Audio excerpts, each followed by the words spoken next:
ఇప్పుడు నేను మీకు ఒక విగ్రహాన్ని చూపిస్తానండి. మీరు ఈ విగ్రహం చూడాలంటే ఎప్పుడు పడితే అప్పుడు చూడడానికి మీకు వీలు పడదన్నమాట. అది కేవలం శివరాత్రి లేదా ఉగాది సమయాల్లో మాత్రమే ఈ విగ్రహాన్ని చూడడానికి మీకు అందుబాటులో ఉంటుందన్నమాట. ఎందుకంటే ఇప్పుడు నేను శ్రీశైలం వెంకటాపురం నుంచి శ్రీశైలానికి పాదయాత్రగా వెళ్తున్నాను. మనకు ఈ పాదయాత్రలో పెద్ద చెరువు అనే మధ్యలో విశ్రాంతి తీసుకోవడానికి ఒక ఊరు వస్తుంది.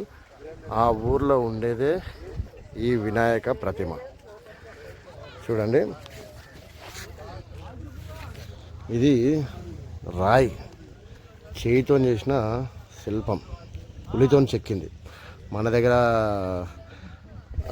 పనిముట్లు, ఎలక్ట్రానిక్ పనిముట్లు అట్లాంటివి కాకుండా చూడండి, చెక్కిన శిల్పం అన్నమాట. ఎంత అద్భుతంగా ఉంది. ఈ వినాయకుడికి కాస్త పక్కగా అయ్యవారు శివలింగం, ఇది కూడా చూడండి ఎంత అద్భుతంగా ఉంది. ఈ శివలింగం ఉందండి. ఈ శివలింగానికి నమస్కరిస్తున్న నందీశ్వరుడు. అసలు చూడండి ఎంత అద్భుతంగా ఉంది.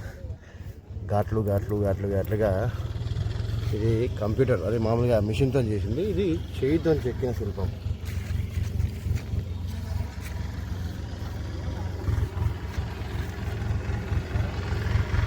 ఇది మనము చూడాలంటే దట్టమైన నల్లమల అడవిలో ఉంది కాబట్టి మనము శివరాత్రి లేదా ఉగాది సమయాల్లో మాత్రమే చూడడానికి మనకు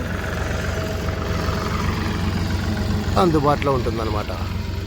అందరూ ఒకసారి ఓం నమ శివాయ, ఓం నమో వినాయకాయ అని కామెంట్ చేయండి. హర హర మహాదేవ, శంభో శంకర, ఓం నమ శివాయ. నాకైతే శ్రీశైలంలో ఉన్న ఇట్లుగానే ఫీల్ అవుతుందండి.